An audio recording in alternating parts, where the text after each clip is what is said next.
이곳을 덮으소서. 이곳을 비추소서.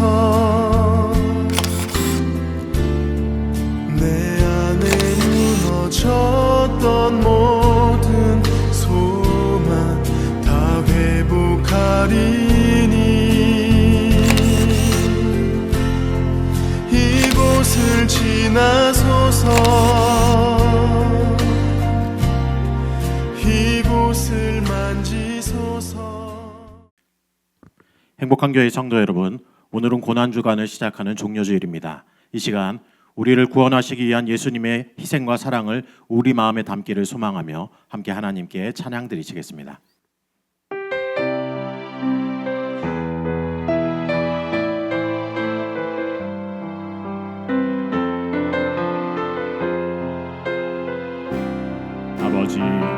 아버지 당신의 마음 있는 곳에 나의 마음이 있기를 원해요. 아버지 당신의 눈물이 고인 곳에 나의 눈물이 고이길 원해요. 아버지 당신이 바라보는 영혼에게 나의 두 눈이 향하길 원해요. 아버지 당신이 울고 있는 어두운 땅에 나의 두 발이 향하길 원해요.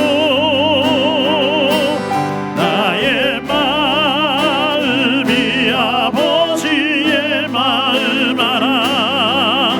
내 모든 뜻 아버지의 뜻이 될 수 있기를 나의 온 몸이 아버지의 마음 알아. 내 모든 삶 당신의 삶 되기를.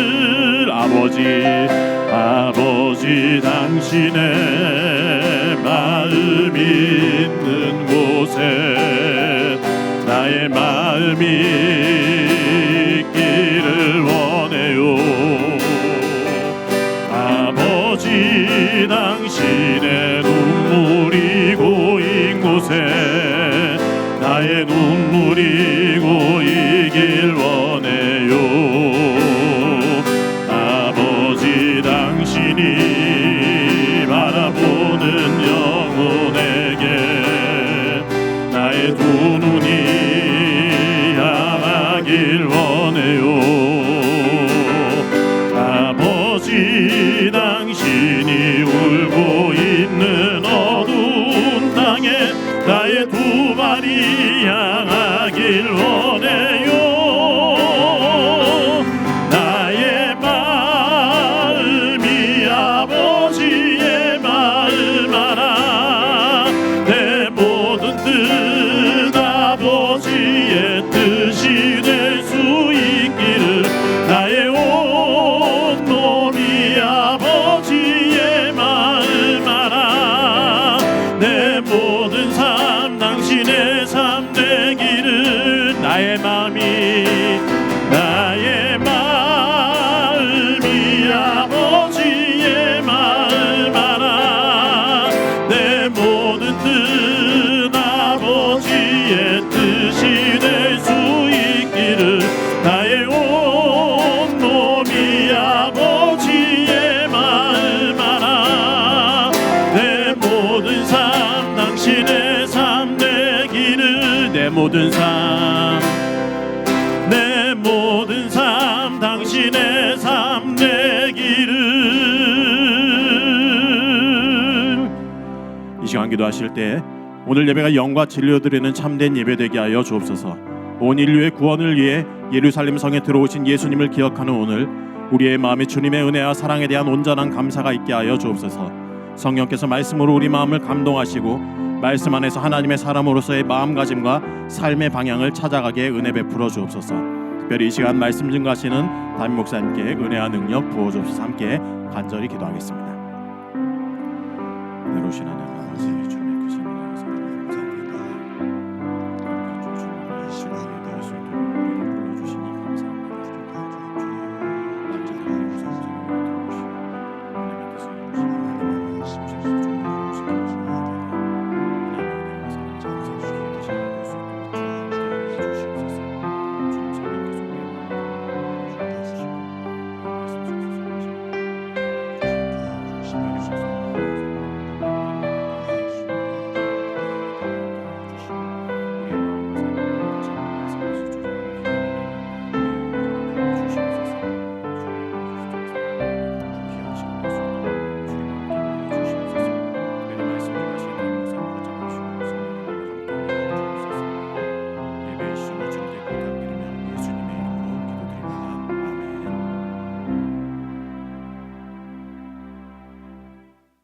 사도신경으로 신앙 고백하시겠습니다. 나는 전능하신 아버지 하나님 천지의 창조주를 믿습니다. 나는 그의 유일하신 아들 우리 주 예수 그리스도를 믿습니다. 그는 성령으로 잉태되어 동정녀 마리아에게서 나시고 본디오 빌라도에게 고난을 받아 십자가에 못 박혀 죽으시고 장사된 지 사흘 만에 죽은 자 가운데서 다시 살아나셨으며 하늘에 오르시어 전능하신 아버지 하나님 우편에 앉아 계시다가 거기로부터 살아있는 자와 죽은 자를 심판하러 오십니다. 나는 성령을 믿으며 거룩한 공교회와 성도의 교제와 죄를 용서받는 것과 몸의 부활과 영생을 믿습니다. 아멘. 찬송가 151장 부르시겠습니다.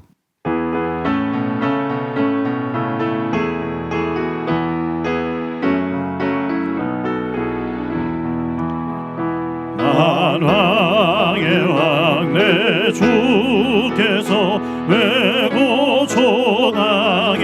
고초당했나 이 벌레 같은 날 위해 그 보혈을 였네. 십자가 내가 처음 볼 때 나의 맘에 큰 고통 사라져. 오늘 믿고서 내 눈 밝았네. 참 내 기쁨 영원하도다. 주 십자가 못 박힘은 속죄함 아닌가.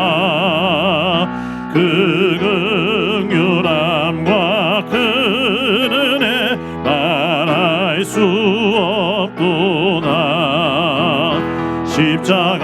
십자가 내가 처음 볼 때에 나의 맘에 큰 고통 사라져. 오늘 믿고서 내 눈 맑았네. 참 내 기쁨 영원하도다. 늘 울어도 그 큰 은혜 다 갚을 수 없네. 나 주님께 몸 마셔서 주의 일 힘쓰리. 십자가 내가 처음 볼 때에 나의 맘에 큰 고통 사라져. 오늘 믿고서 내 눈 맑았네. 참 내 기쁨 영원하도다. 함께 기도드리겠습니다. 호산나 찬송하리로다. 주의 이름으로 오시느니 곧 이스라엘의 왕이시여. 감당케 어려운 사랑과 넘치는 은혜로 독생자 예수를 이 땅에 보내주신 아버지 하나님을 경배합니다. 십자가의 부활로 사망 권세를 깨뜨리고 하나님의 아들 메시아이신 예수 그리스도의 희생과 권능에 감사하며 찬양합니다. 오늘도 죄인의 모습으로 주님 앞에 나아온 우리를 용서하옵시고 예수 그리스도의 보혈로 정결케 하여 주옵소서. 종려주의를 맞아 하나님 아버지 앞에 예배로 나왔습니다. 호산나 이스라엘의 왕이시여를 외치며 예배하는 우리들의 고백이 오직 택하신 백성을 구원하기 위해 이 땅에 오신 그 예수님을 감격으로 맞이하는 외침이 되게 하옵시며, 무엇보다도 나의 죄인된 모습을 스스로 참회하는 고백의 외침이 되게 하여 주시옵소서. 십자가의 길을 묵묵히 걸어가신 주님의 고난을 묵상하는 고난주간을 맞이합니다. 주님께는 치욕이었고 고통의 길이었던 그 길과 걸음걸음이 우리에겐 한없는 축복과 새 생명의 시작이었음을 생각할 때 그 크신 사랑과 은혜에 어떻게 감사하고 무엇으로 보답할지 헤아릴 수 없습니다. 겟세마네 동산에서 내 뜻대로 마옵시고 아버지의 원대로 하옵소서 기도하셨던 주님의 모습을 기억합니다. 우리도 삶의 모든 순간에 나의 욕심을 내려놓고 하나님의 뜻에 순종하게 하시며 제자들의 발을 씻기신 주님의 섬김을 본받아 겸손하게 이웃을 사랑하고 섬기며 살아가게 하옵소서. 요한의 아들 시몬아, 내가 이 사람들보다 나를 더 사랑하느냐 주님께서 물으셨을 때에 내가 주님을 사랑하는 줄 주님께서 아시나이다 고백한 그 베드로의 고백이 우리들의 고백이 될 수 있도록 고난주간 특별 새벽기도회를 통해 행복한 교회 모든 성도가 함께 힘써 기도하게 하옵소서. 평화의 왕으로 오신 예수님, 오늘도 이 땅에 평화의 숨결을 불어넣어 주옵소서. 전쟁과 분쟁으로 고통받는 세계 곳곳에 주님의 자비를 베푸시어 갈등이 멈추고 화해의 빛이 비치게 하소서. 미움이 있는 곳에 사랑을, 다툼이 있는 곳에 용서를, 분열이 있는 곳에 일치를, 오류가 있는 곳에 진리를, 의혹이 있는 곳에 믿음을, 절망이 있는 곳에 희망을, 어둠이 있는 곳에 광명을, 슬픔이 있는 곳에 기쁨을 심게 하옵소서. 세계의 모든 지도자에게 화평의 마음을 일깨우시며 이 땅의 모든 그리스도인들이 화해의 일꾼이 되어 갈등과 증오의 벽을 넘어서는 사랑과 연대의 나팔수가 되게 하옵소서. 이 땅에 주님의 몸된 교회로 행복한 교회를 세우시고 영원한 생명의 복음을 맡겨주심에 감사합니다. 우리 교회가 주님이 주인 되심을 온전히 인정하며 주님이 원하시는 뜻을 이루어 드리는 건강한 교회가 되기를 소원합니다. 온라인을 통해 드리는 영상 예배와 화곡고 강당에 모여드리는 현장 예배 모두가 장소와 형식의 구애됨 없이 예배의 본질을 회복하여 영과 진리로 드려질 수 있도록 우리들의 영과 용을 붙잡아 주시옵소서. 세상의 빛과 소금이 되어 그리스도의 향기를 바라며 낮은 곳에서 섬기고 지역사회의 소망과 등대가 되어 이웃과 열방을 향해 복음 전파와 선교에 더욱 애쓰는 행복한 교회가 되게 하옵소서. 질병으로 인해 고통받고 있는 여러 성도와 그 상심한 가족들을 불쌍히 여겨주시옵소서. 주님의 십자가 보혈로 연약한 육체를 덮어주시고 긴 투병 과정에서 지치지 않도록 체력을 더하시고 불안함 대신 하늘의 위로와 평안을 주시옵소서. 하나님을 온전히 신뢰하며 치유의 확신을 갖게 하옵소서. 함께 아파하며 돌보는 가족들의 눈물을 기억하시고 영육 간의 강건함을 더하사 지치지 않도록 붙들어 주시옵소서. 이 시간 특별히 예배의 모든 순서와 환경을 위해 보이지 않는 곳에서 땀 흘려 섬기는 성도들을 위해 기도합니다. 예배를 위해 수고하는 성도들의 영육을 붙들어 주시옵소서. 봉사하는 모든 순간에 성령의 충만함과 기쁨을 더하사 수고가 짐이 되지 않고 감사가 되게 하옵소서. 각 처소에서 드려지고 있는 교회 학교의 예배도 기뻐 받아 주옵시며 어린 생명들을 말씀으로 가르치는 교역자들과 교사들의 수고에도 육신의 피곤함이 없게 하시고 세상에서 얻을 수 없는 하늘의 평안과 위로를 경험하게 하옵소서. 오늘도 최선을 다해 올려드리는 분이엘 성가대의 찬양도 흠양하옵시며 성가대의 찬양이 회중의 마음을 어루만지고 막힌 것들이 풀어지며 영육 간의 새 힘을 얻는 능력되게 하옵소서. 주님의 몸된 교회를 위해 귀한 주의 종 담임 목사님을 세워주심에 감사합니다. 목사님의 영과 혼과 육을 붙들어 주옵시며 무엇보다 성령의 지혜와 능력을 갑절이나 더하사 말씀을 전하실 때마다 영적 치유와 회복의 역사가 일어나게 하옵소서. 이 시대의 흐름을 선하게 이끌어가는 지혜로운 목회자가 되게 하시며 주어진 양떼를 사랑으로 돌보는 선한 목자의 표상으로 존경과 사랑을 받게 하옵소서. 매주 이어지고 있는 대신방 중에도 지치지 않도록 건강을 지켜주시옵소서. 고난주간 십자가의 은혜로 속사람이 강건해지고 우리 삶이 주님을 닮아 변화되기를 간절히 소망하며 예수님의 이름으로 기도합니다. 아멘.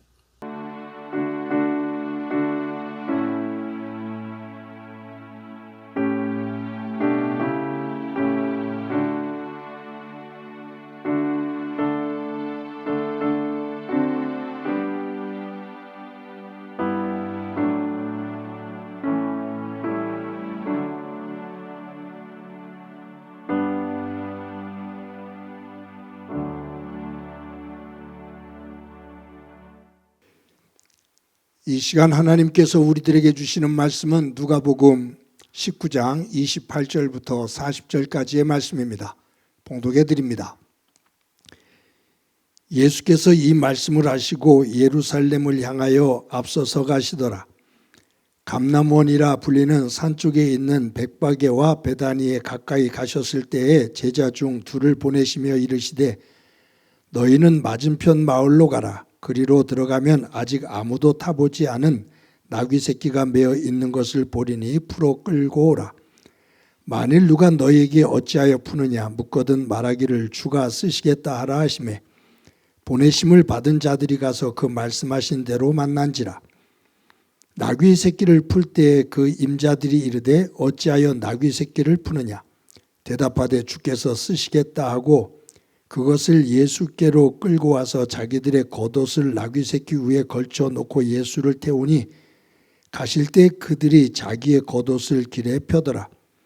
이미 감람산 내리막길에 가까이 오심에 제자의 온 무리가 자기들이 본 바 모든 능한 일로 인하여 기뻐하며 큰 소리로 하나님을 찬양하여 이르되 찬송하리다 주의 이름으로 오시는 왕이여 하늘에는 평화요 가장 높은 곳에는 영광이로다 하니 무리 중 어떤 바리새인들이 말하되 선생이여 당신의 제자들을 책망하소서 하거늘 대답하여 이르시되 내가 너희에게 말하노니 만일 이 사람들이 침묵하면 돌들이 소리 지르리라 하시니라. 아멘. 성도 여러분, 지난 한 주간 동안 평안하셨습니까?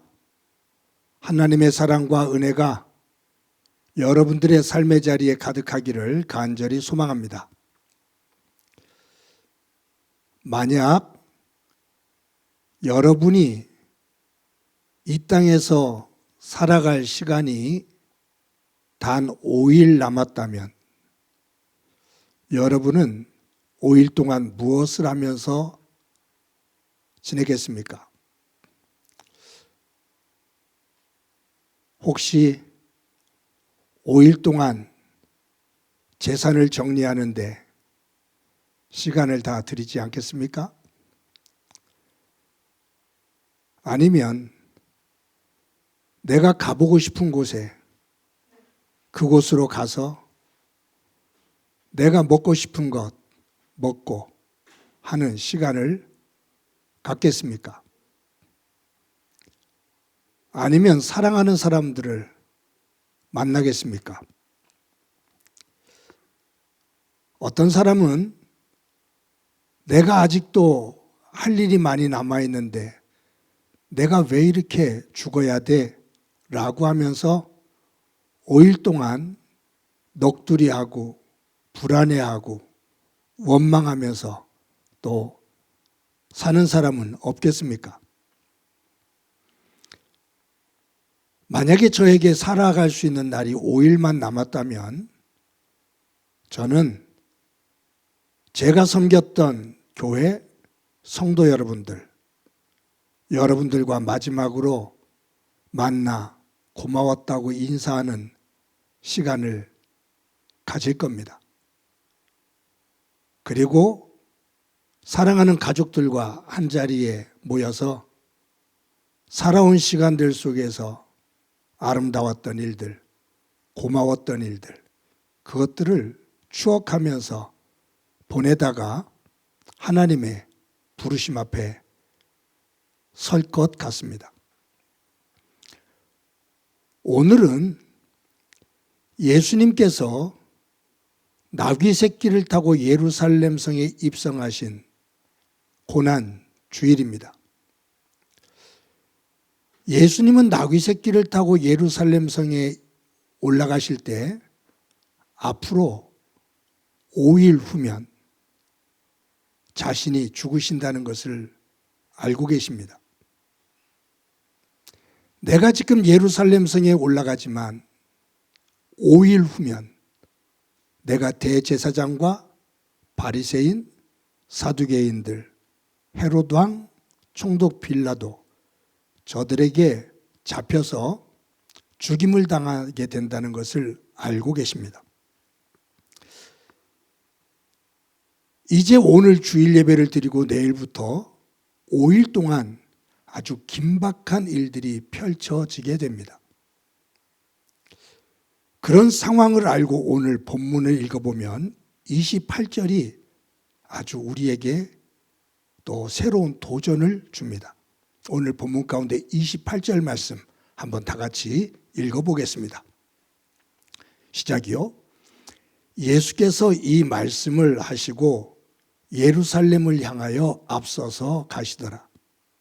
다시 한번 말씀드리면 예수님께서 지금 나귀 새끼를 타고 예루살렘 성에 오르시는 그 장면이 쭉 이어지거든요. 그런데 예수님께서 이 말씀을 하시고 예루살렘을 향하여 앞서서 가시더라. 이 말씀을 하시고, 그러면 이 말씀은 어떤 말씀인가? 어떤 말씀을 마치시고 그 말씀을 다 마친 다음에 예수님께서 예루살렘을 향해서 걸어가셨다. 앞서서 걸으셨다 그 말이에요. 그러면 이 말씀은 어떤 말씀인가? 그것은 오늘 본문 앞에 있는 말씀을 읽어봐야 돼요. 앞에 어떤 말씀이 나오냐면 11절부터 27절까지 문화 비유가 나옵니다. 열 문화 비유. 내용은 이런 거예요. 한 귀인이 임금이 되기 위해서 한 곳으로 갑니다. 그러니까 임금의 자리에 오를 수 있는 그 기회를 얻었는데 그 임금의 자리를 얻기 위해서 떠나는 거예요. 자기 집에 있는 종들을 부릅니다. 종들을 불러서 열 문화를 줍니다. 각 종들에게 한 문화씩을 줘요. 그리고 내가 돌아올 때까지 너희들은 이 문화를 가지고 장사를 해서 이윤을 남겨라 라고 말합니다. 주인이 돌아갑니다. 그리고 가서 임금이 되어서 돌아옵니다. 종들을 불러요. 내가 너희들에게 맡긴 그 한 문화를 가지고 어떻게 장사를 해서 어떤 결과를 가졌느냐라고 묻습니다. 종들마다 성실하게 열심히 최선을 다해 장사를 하고 일을 해서 그것을 가지고 남긴 이윤을 가지고 이 임금이 된 주인 앞에 나와서 그것을 드립니다. 그런데 그 종 가운데 게으르고 나태한 종이 있었는데 이 게으르고 나태한 종이 한 문화를 꽁꽁 싸가지고 와서 주인님은 아주 엄하신 분이고 다른 곳에서 이윤을 추구하는 분이 아닌 걸로 내가 알기에 제가 한 문화를 그대로 잘 보관했다가 가지고 왔습니다 라고 말해요. 자기 게으름과 나태함을 주인의 핑계를 대서 합리화시키는 거죠. 그때 이 주인이 노를 바랍니다. 그러면서 이 악하고 게으른 종을 쫓아내라 라고 말해요. 그리고는 그 사람의 한 문화를 빼앗아서 열 문화를 만든 사람 종에게 그것을 건네줍니다. 이것이 마태복음에서는 달란트 비유로 나옵니다. 똑같은 내용이에요. 똑같은 비유죠. 그런데 예수님께서 이 비유를 말씀하신 그 궁극적인 목적은 뭐냐면 하나님 아버지는 우리 각자에게 하나님께서 하시고자 하시는 것이 있기에 그들에게 사역을 맡기셨다. 그들에게 사명을 주셨다 그 말이에요. 각자의 재능에 따라 하나님께서 사명을 주시고 그 직을 잘 감당하도록, 그 역할을 잘 감당하도록 우리를 부르셨다. 그런데 하나님은 분명 마지막 날, 심판날 우리에게 맡겨주신 그 재능과 그 역할을 가지고 어떻게 감당하며 살았는지, 어떤 열매와 어떤 결과를 가지고 나왔는지 그것을 꼭 물으신다. 그리고 그것을 가지고 남긴 이들, 역할을 잘한 이들에게는 칭찬과 함께 상을 주시고 게으르고 나태하게 사는 사람들, 하나님의 뜻에서 어긋난 사람들은 하나님께서 벌을 주신다. 그 내용, 그 말씀의 주제가 이 열 문화의 비유의 중심의 내용이고 달란트 비유의 중심의 내용입니다. 메시지죠. 그런데 예수께서 이 말씀을 하시고 이 열 문화 비유를 말씀하신 다음에 일어서셔서 예루살렘을 향하여 앞서서 가시더라. 예수님은 이 열 문화 비유를 말씀하시면서 제자들과 그 말씀을 듣는 사람들에게 이 말씀을 가르쳤어요.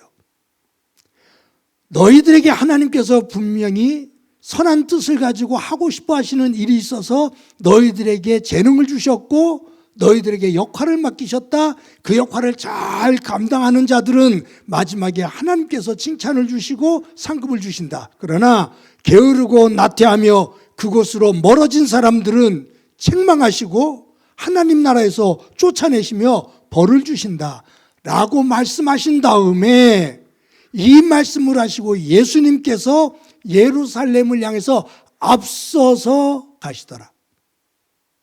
저는 이 말씀을 가만히 묵상하면서 예수님은 가르치시는데 굉장히 능하신 분이거든요. 예수님께서 가르치실 때 그 듣는 사람들마다 그 권위에 깜짝깜짝 놀랐어요. 어떻게 말씀을 이렇게 전하시나? 이렇게 가르치시나? 그런데 예수님은 가르치는 것으로만 끝나지 않고 그 가르친 말씀을 당신이 몸소 삶으로 본을 보이시며 살아가셨어요.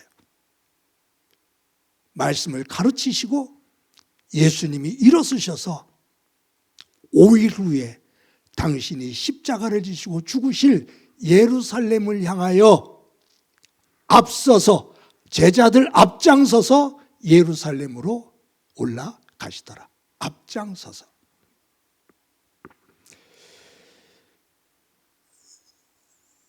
성도 여러분, 세상 사람들이 우리 기독교인들을 비난하고 조롱할 때 예수 믿는 사람들은 말은 잘해 라고 말할 때가 있습니다. 말은 잘해. 이 말은 행동, 삶은 제대로 안 살면서 말은 잘해 그 말이.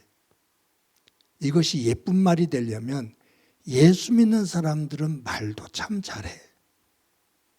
말은 잘해 그러면 삶은 말씀대로 살지 않고 엉뚱하게 살면서 말만 번지르르 하게 해 그 말. 예수 믿는 사람은 말도 잘해 라는 얘기는 삶도 참 예쁘게 사는데 말도 참 예쁘게 잘해.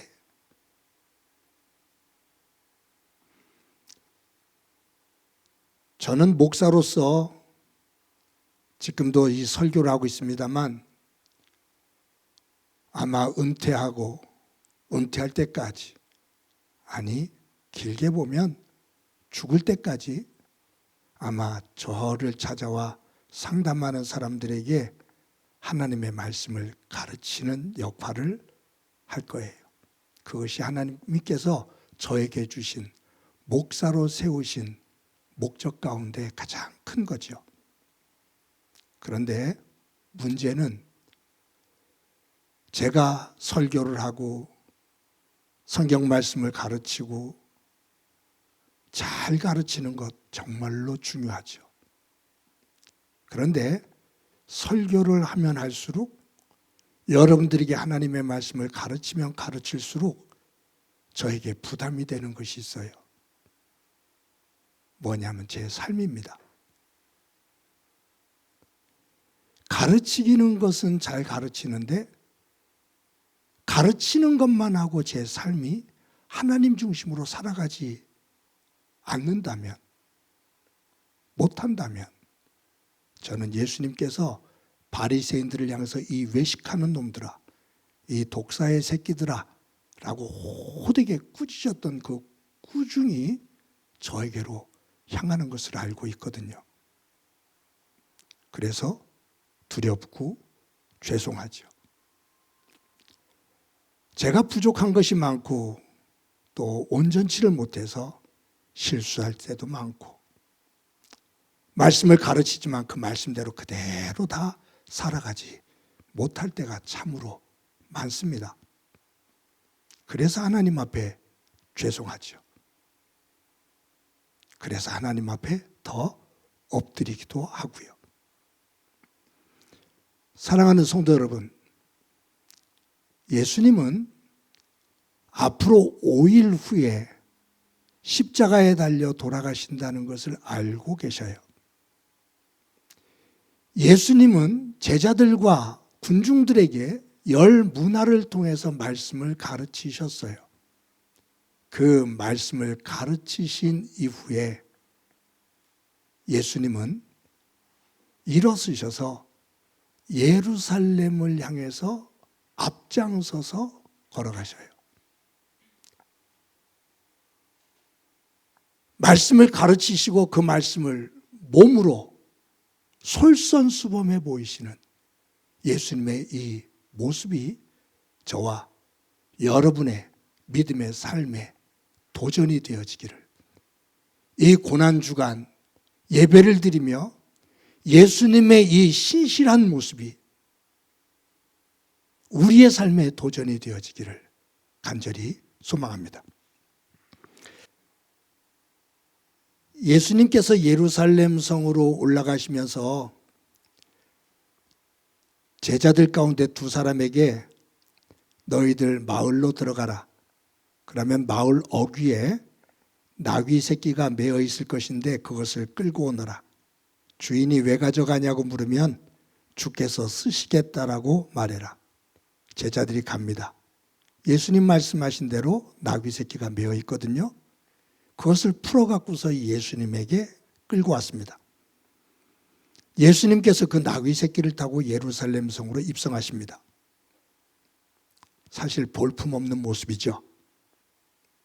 사람을 지금까지 태워보지 않았던 아주 어린 나귀 새끼입니다. 그런데 그 등에 성인인 예수님께서 타고 계십니다. 나귀 다리가 후들거릴 거예요. 백마를 타고 늠름하게 들어가셨으면 얼마나 좋을까. 그런데 왜 하필이면 사람을 태워보지 않았던 어린 나귀 새끼를 타고 초라한 모습으로, 그런 모습으로 예루살렘 성에 올라가셨을까? 그것은 구약 스가랴서 9장 9절에 보면 하나님은 스가랴 선지자를 통해서 뭐라고 예언하셨냐 하면 메시아가 올 건데 그 메시아는 사람을 태워보지 않은 어린 나귀를 타고 오신다 라고 기록되어 있습니다.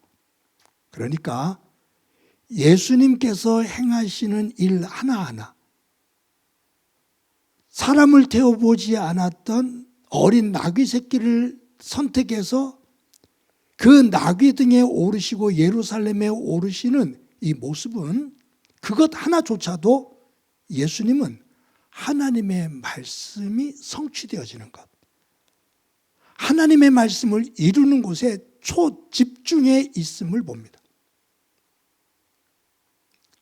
당신의 죽음이 5일 앞으로 다가와 있는데 그것 때문에 골몰하고 그것 때문에 끙끙하면서 흩어져 있는, 생각이 산산조각 나 있는 산만한, 집중력을 잃은 그러한 모습이 아니라 하나님 아버지의 말씀이 이루어지는 것, 그 말씀을 이루기 위해서 집중해서 하나하나 그 뜻을 이루어 가십니다. 결국 예수님께서 십자가에 달려 돌아가시면서 마지막 하신 말씀이 다 이루었다라는 말씀이죠. 즉 무엇을 이루었다는 얘기예요? 하나님 아버지께서 나를 보내신 그 뜻을 다 이루었다. 저는 이 다 이루었다라는 이 말씀 속에서 항상 무엇이 연상되냐면, 하나님이 창세기에서 천지를 창조하시는 장면을 보면 하나님께서 이르시되, 즉 하나님께서 말씀하시니 그대로 되니라. 하나님께서 말씀하시니 그대로 되니라. 천국은 하나님이 말씀하시는 대로 그대로 이루어지는 곳이 천국입니다. 온갖 보화, 금으로 치장되어져 있는 곳, 그곳이 아니라 하나님의 나라는 하나님의 말씀이 그대로 이루어지는 곳입니다. 그래서 예수 믿는 사람들에게 순종이 중요한 이유는, 순종이라는 것은 내 뜻을 내려놓고 하나님의 뜻을 따르는 것이 순종이거든요. 그 순종은 하나님 나라 백성으로서 그 나라에 사는 훈련입니다. 예수님은 나귀 새끼를 타고 예루살렘 성으로 올라가시는데 스가랴서 9장 9절에 이 말씀이 그대로 되니라. 아버지의 말씀을 그대로 실행해 나가는 예수님의 모습입니다. 예수님께서 이 나귀 새끼를 타고 예루살렘 성에 가실 때 이때가 6월절입니다. 유대인들이 지키는 가장 큰 명절입니다. 요세푸스의 기록에 의하면 이때 사람들이 많이 모일 때는 한 300만 명까지 모였다고 그랬거든요. 어마어마한 숫자입니다. 지금 이제 6월절을 지키기 위해서 이스라엘 전역에 흩어져 있는 백성들이 길을 따라서 유대일로 그 예루살렘으로 쭉 올라갑니다. 길이 사람들로 가득 차 있습니다. 밀려다닙니다. 인산인해입니다. 그곳에 예수님께서 나귀 새끼를 타고 제자들과 함께 그 군중들 사이 속에서 끼어서 올라가셔요. 예루살렘으로 올라가셔요.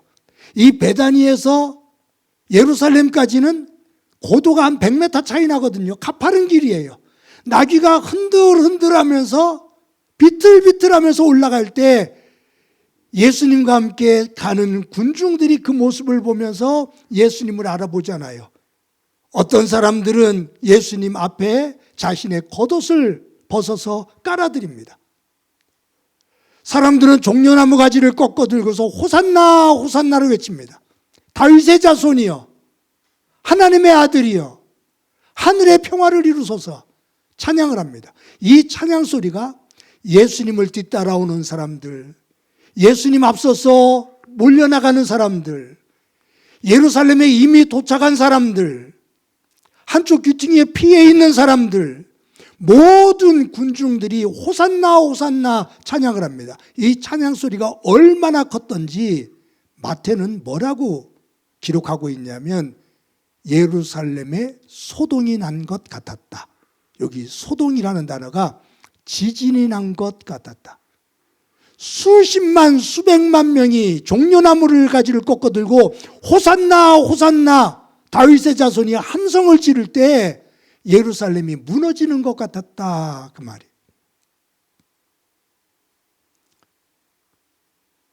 예수님을 향한 이 찬양 대단하죠. 그런데 5일이 지난 후 이 예루살렘 성이 무너질 것처럼 함성을 지르며 찬양했던 그 찬양이 5일이 지난 후 다른 함성으로 바뀝니다. 빌라도 총독 앞에서 예수를 십자가에 못 박아 죽이라, 예수를 십자가에 못 박아 죽이라 라는 함성으로 바뀝니다. 이 군중들의 찬양이 저주로 바뀝니다. 군중들의 감사가 원망으로 바뀝니다.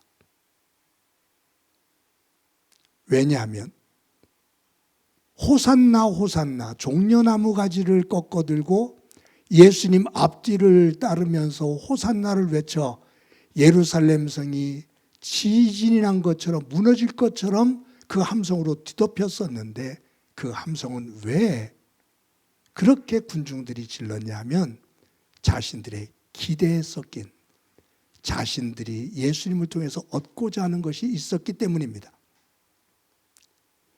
예수님이 예루살렘에 올라가면 그 능력을 가지고 헤롯 왕을 쫓아내겠지.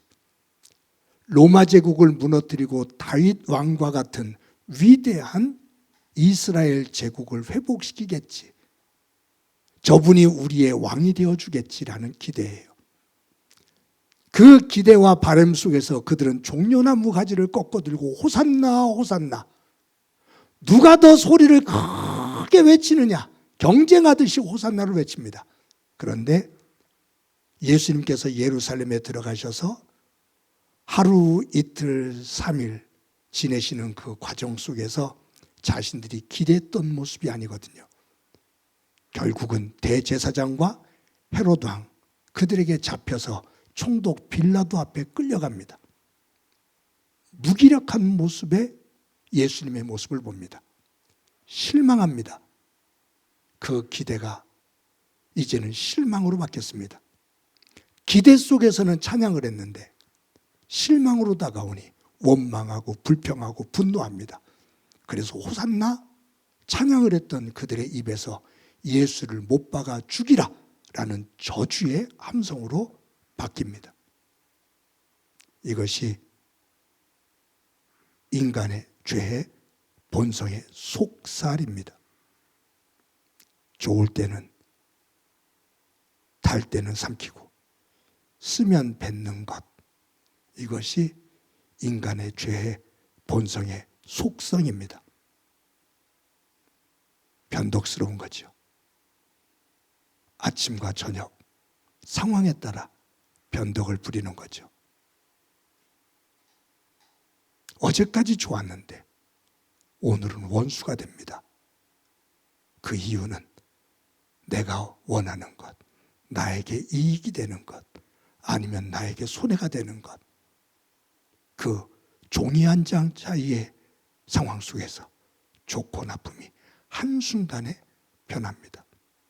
그런데 예수님은 군중들이 호산나 찬양할 때도, 군중들이 예수를 십자가에 못 박아 죽이라고 목에 핏줄이 서 분노의 폭발이 되어지는 괴성이 있을 때에도 예수님은 하나님의 말씀에 집중합니다. 하나님의 뜻에 집중합니다. 여러분, 고난주간을 보내면서 저와 여러분이 가지고 있는 믿음이라는 것이 혹시 이 군중들이 변덕을 부리고 있는 이와 같은 믿음은 아닌지 한번 점검해 봅시다. 내가 원하는 것이, 내가 바라는 것이 이루어지면 감사하고 할렐루야를 외치고 이 세상에서 내가 하나님을 가장 잘 믿는 것처럼 박수치며 웃고 자랑하고, 그러다가 어느 순간 내가 원하는 것이 이루어지지 않으면 바람 빠진 풍선처럼 어깨를 늘어뜨리고 울고 불고 원망하고 하나님이 어디 살아계시냐고 탓하고,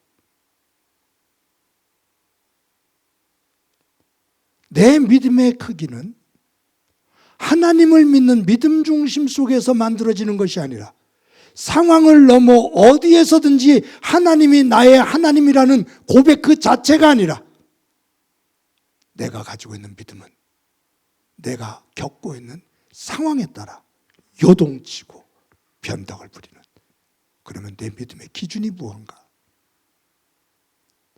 내 믿음의 기준이 무언가? 하나님의 말씀인가? 하나님 나라에 대한 소망인가? 아니면 지금 내가 누리고 누리지 못하고 하는, 내가 얻고 얻지 못하는 상황에 따라 요동을 치는 것인가? 우리 한번 점검해 볼 수 있는 이 고난, 주일이 되어지고 주간이 되어지기를 바랍니다. 초보 목수가 집을 짓는데 기둥을 세워야 하는데 옆집 담벼락을 기준으로 해서 담벼락이 있으니까 그 담벼락과 평행을 이루어서 기둥을 세웠어요.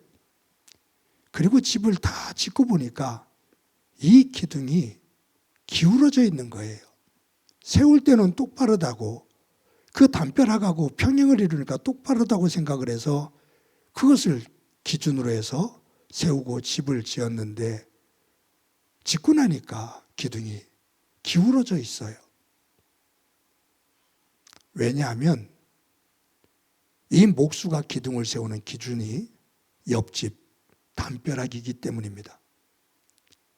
숙련된 목수는 절대로 다른 사람의 집의 담벼락을 기준 삼지 않습니다.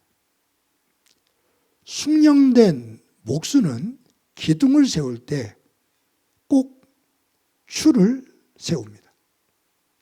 끈에다가 줄을 매서, 끈에다가 그 줄을 매서 위에다가 묶어놓고 그것을 기준으로 기둥을 세웁니다.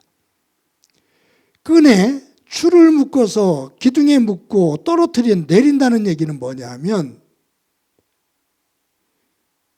물리적인 법칙 속에서, 물리법칙 속에서 이 변하지 않는 중력, 절대적인 중력, 이 중력이 있기에 이 추는 그 수평을 잡습니다. 수직의 기준을 잡습니다. 다른 것에 의해서 움직여지지 않고 이 지구의 중심에 있는 그 힘을 중심으로 추를 바르게 세웁니다. 그 중력을 중심으로 세워진 그 추를 기준으로 기둥을 세울 때 집의 기둥이 바르게 섭니다. 무슨 말씀이냐면 우리가 우리의 믿음의 기둥을 세울 때 주어지는 상황, 다른 사람들의 눈치, 내가 얻고 잃는 것, 세상 속에서 하는 유행들, 이런 것들을 기준으로 우리의 믿음을 세우면 그 믿음은 기울어지고 맙니다. 기울어진 믿음은 온전히 설 수가 없고 언젠가는 무너지고 맙니다. 믿음의 기준은 변하지 않는 하나님의 말씀이 될 때 어떤 상황 속에서도 우리의 믿음의 집을 굳건하게 세울 수가 있습니다. 예수님께서 이 말씀을 하시고 말씀을 가르치시고 그 하나님의 말씀을 중심으로 예루살렘으로 올라가시는데 그 죽음이 기다리는, 왕의 자리가 아닌 십자가의 죽음이 기다리는 그 자리에 머뭇거리지 않고 뒷전으로 서지 않고 앞서서 제자들 앞장서서 예수님께서 예루살렘으로 올라가시더라. 하나님의 말씀을 기준으로 그 십자가를 향하시는 예수님, 그 고난, 그 십자가의 죽음 너머에 그러기에 부활의 영광이 있는 것이죠. 죽음이 없으면 절대로 부활은 없습니다. 죽음이 없는 부활은 없습니다. 다시 한번요. 죽음이 없는 부활은 절대 없습니다. 그런데 저도 여러분도 믿음 안에서 우리의 것을 죽지 않고 우리는 부활만을 원하는 아주 이기적인 모습일 때가 있죠. 내일부터 고난주간 한 주간 새벽 제단을 쌓습니다. 5일 동안 예수님께서 십자가를 향해 걸으신 그 한 주간의 삶을 묵상하며 함께 새벽 제단을 쌓고 나를 쳐서 하나님 말씀 앞에 복종시키는, 하나님이 바라보시는 곳을 나도 보고 하나님께서 품고 계신 그 뜻을 나도 품으며 믿음의 길을 걸어가는 소중한 한 주간이 되어지고 그 위에 하나님의 은혜가 충만하기를 주님의 이름으로 간절히 축원합니다. 이 시간에 우리 함께 찬양합니다.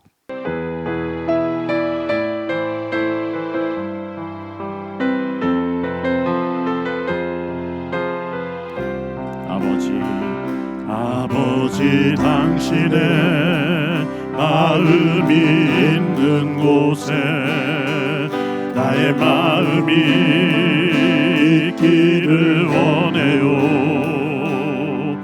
아버지 당신의 눈물이 고인 곳에 나의 눈물이 고이길 원해요. 아버지 당신이 바라보는 영혼에게 나의 두 눈이 향하길 원해요. 아버지 당신이 울고 있는 어두운 땅에 나의 두 발이 향하길 원해요.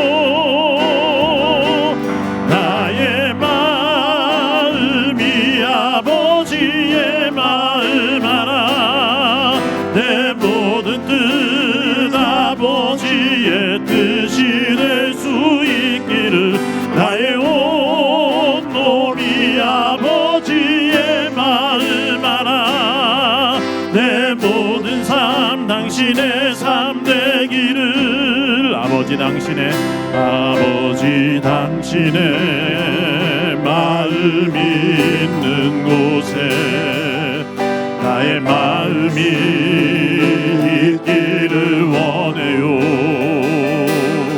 아버지 당신의 눈물이 고인 곳에 나의 눈물이 고이길 원해요. 아버지 당신이 바라보는 영혼에게 나의 두 눈이 향하길 원해요. 아버지 당신이 울고 있는 어두운 땅에 나의 두 발이 향하길 원해요. 나의 마음이 아버지의 마음 하나, 내 모든 뜻 아버지의 뜻이 될 수 있기를 나의 온 몸이 아버지의 마음 하나, 내 모든 삶 당신의 삶 되기를. 나의 마음이 아버지의 마음 하나, 내 모든 뜻 아버지의 뜻이 될 수 있기를 나의 온 몸이 아버지의 마음 하나, 내 모든 삶 당신의 삶 되기를. 내 모든 삶 당신의 삶 되기를.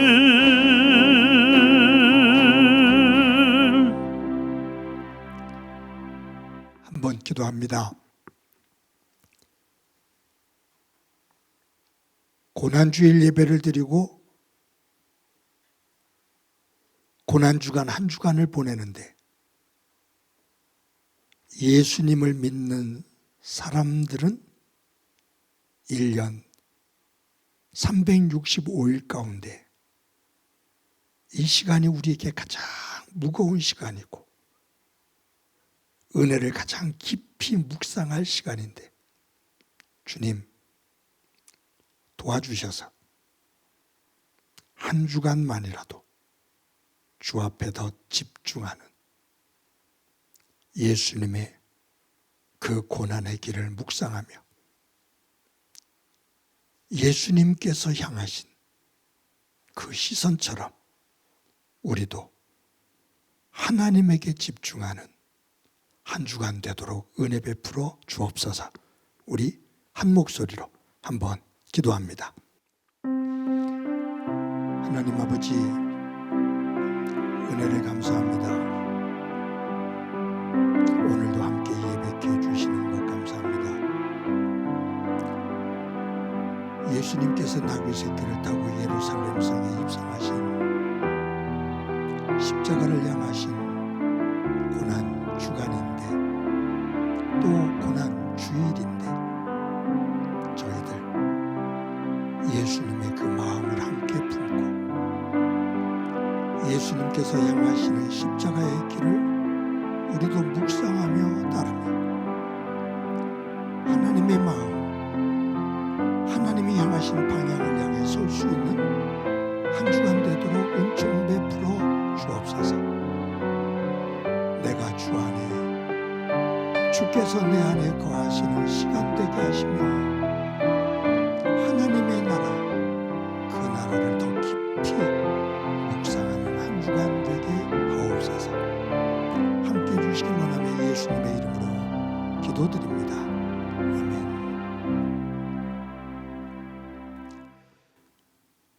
하나님 감사합니다. 오늘도 주일을 맞아 하나님 앞에 예배할 수 있게 해주신 것 감사합니다.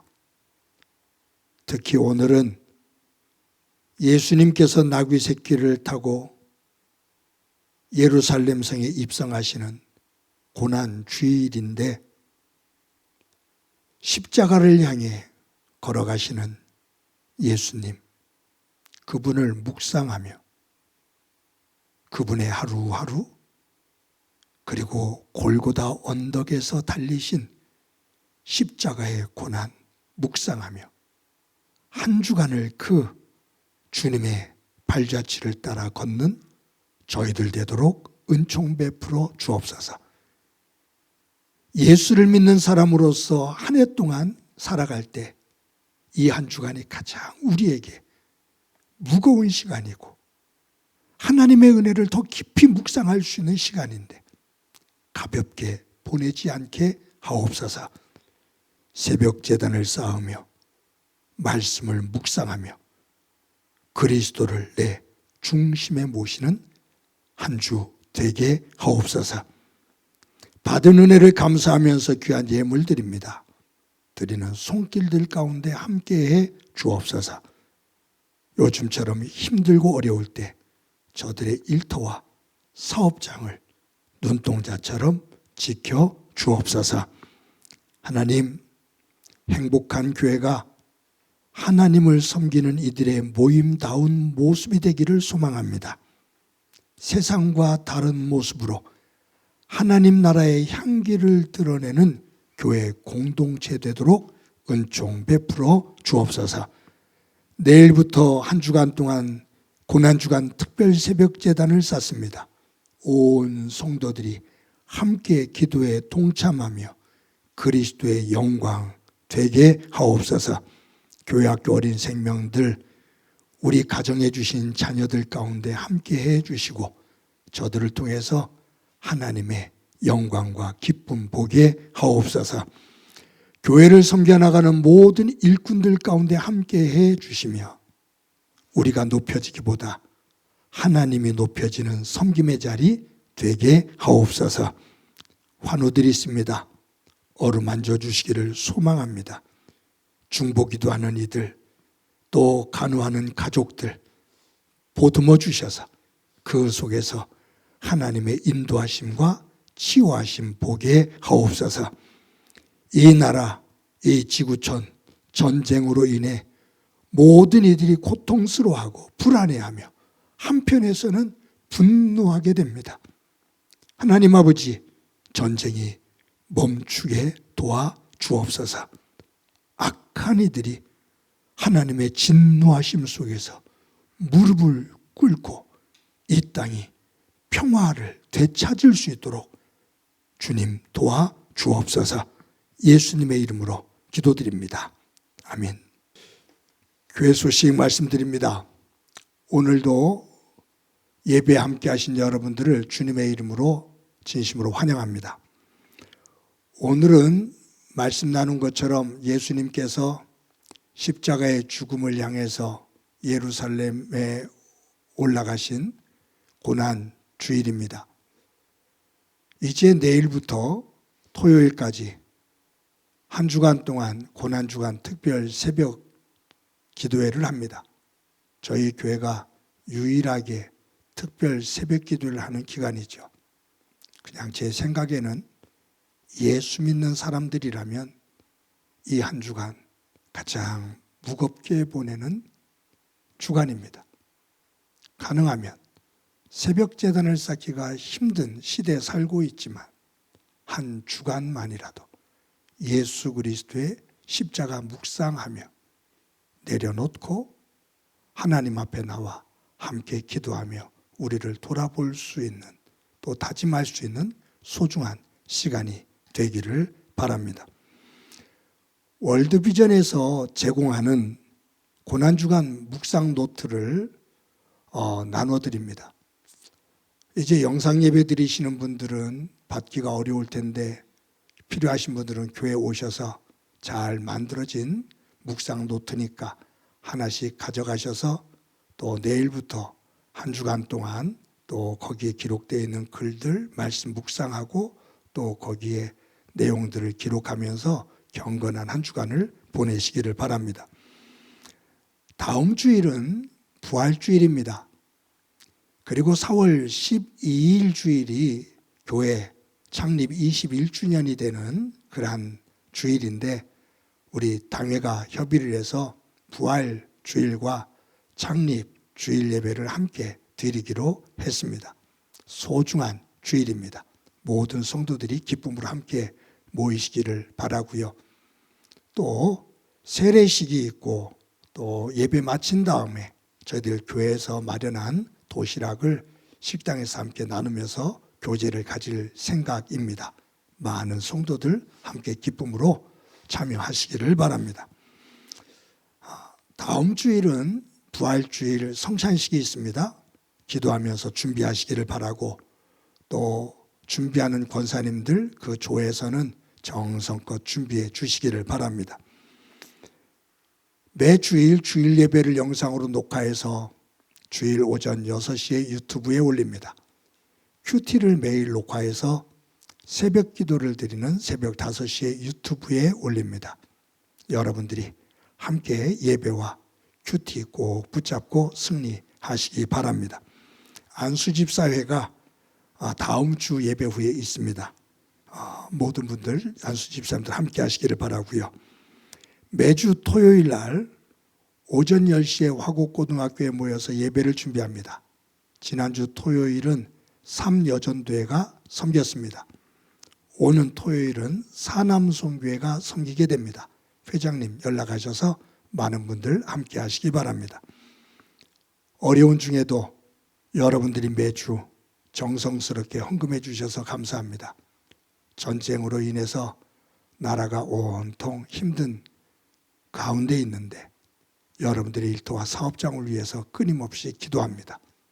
여러분들도 교회를 위해서 정성을 다해 기도해 주시기를 바랍니다. 이 시간에 너는 시냇가에 심은 나무다. 서로를 축복하면서 찬양합니다.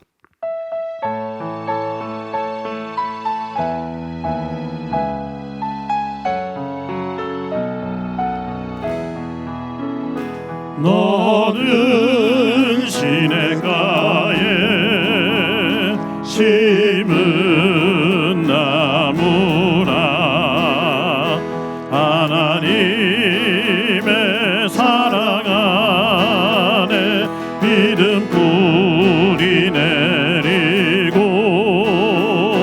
주의 뜻대로 항상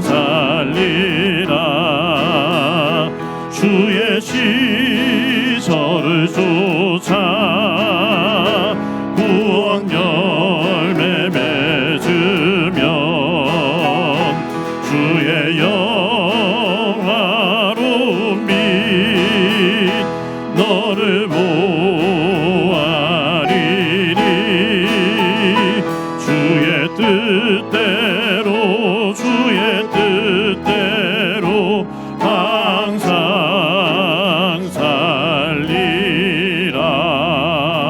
살리라. 이 시간에 나랑 친해지는 시간 갖도록 합시다. 나를 꼭 안아주세요. 사랑한다. 잘 살아왔어. 잘 살아갈 거야. 우리 옆 사람과 활짝 웃으면서 인사합시다. 사랑합니다. 더 키워서 인사합시다. 사랑합니다. 더 키워서 인사합시다. 사랑합니다. 모두 한 주 동안 복되고 경건한 한 주 보내시기 바랍니다. 기도합니다. 이제는 우리 주 예수 그리스도의 은혜와 하나님 아버지의 극진하신 사랑과 성령님의 교통하시고 역사하시고 충만하심이 고난주일을 맞아 어린 나귀 새끼를 타고 예루살렘 성으로 오르시는 예수님을 기억하고 묵상하며 고난주간 한 주간을 경건하게 하나님의 백성답게 보내기를 소망하는 사랑하는 성도들과 저들의 가정과 믿음의 공동체와 이 땅 위의 고통으로 눈물을 흘리고 있는 이들 위해 영원히 함께 하시기를 간절히 축원하옵나이다. 아멘.